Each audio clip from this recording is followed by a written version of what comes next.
ہم نے نوح کو ان کی قوم کی طرف بھیجا کہ پیشتر اس کے کہ ان پر درد دینے والا عذاب واقع ہو اپنی قوم کو ہدایت کر دو۔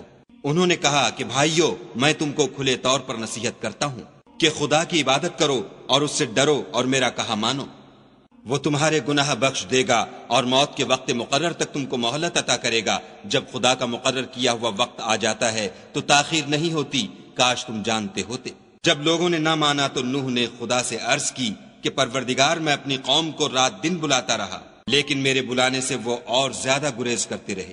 جب میں نے ان کو بلایا کہ توبہ کریں اور تو ان کو معاف فرمائے تو انہوں نے اپنے کانوں میں انگلیاں دے لیں اور کپڑے اوڑھ لیے اور اڑ گئے اور اکڑ بیٹھے۔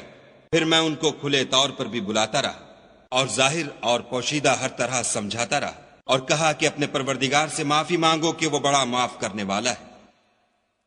وہ تم پر آسمان سے مہ برسائے گا اور مال اور بیٹوں سے تمہاری مدد فرمائے گا اور تمہیں باغ عطا کرے گا اور ان میں تمہارے لیے نہریں بہا دے گا۔ تم کو کیا ہوا ہے کہ تم خدا کی عظمت کا اعتقاد نہیں رکھتے، حالانکہ اس نے تم کو طرح طرح کی حالتوں کا پیدا کیا ہے؟ کیا تم نے نہیں دیکھا کہ خدا نے 7 آسمان کیسے اوپر تلے بنائے ہیں، اور چاند کو ان میں زمین کا نور بنایا ہے، اور سورج کو چراغ ٹھہرایا ہے؟ اور خدا ہی نے تم کو زمین سے پیدا کیا ہے، پھر اسی میں تمہیں لوٹا دے گا اور اسی سے تم کو نکال کھڑا کرے گا۔ اور خدا ہی نے زمین کو تمہارے لیے فرش بنایا تاکہ اس کے بڑے بڑے کشادہ رستوں میں چلو پھرو۔ اس کے بعد نوح نے عرض کی کہ میرے پروردگار، یہ لوگ میرے کہنے پر نہیں چلے اور ایسوں کے تابع ہوئے ہیں جن کو ان کے مال اور اولاد نے نقصان کے سوا کچھ فائدہ نہیں دیا، اور وہ بڑی بڑی چالیں چلے اور کہنے لگے کہ اپنے معبودوں کو ہرگز نہ چھوڑنا، اور ودہ اور سوا اور یغوس اور یعوق اور نصر کو کبھی ترک نہ کرنا۔ پروردگار، انہوں نے بہت لوگوں کو گمراہ کر دیا ہے، تو ان کو اور گمراہ کر دے۔ آخر وہ اپنے گناہوں کے سبب پہلے غرقاب کر دیے گئے، پھر آگ میں ڈال دیے گئے، تو انہوں نے خدا کے سوا کسی کو اپنا مددگار نہ پایا۔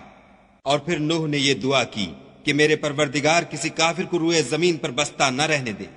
اگر تو ان کو رہنے دے گا تو تیرے بندوں کو گمراہ کریں گے، اور ان سے جو اولاد ہوگی وہ بھی بدکار اور ناشکر گزار ہوگی۔ اے میرے پروردگار، مجھ کو اور میرے ماں باپ کو اور جو ایمان لا کر میرے گھر میں آئے اس کو اور تمام ایمان والے مردوں اور ایمان والی عورتوں کو معاف فرما، اور ظالم لوگوں کے لیے اور زیادہ تباہی بڑھا۔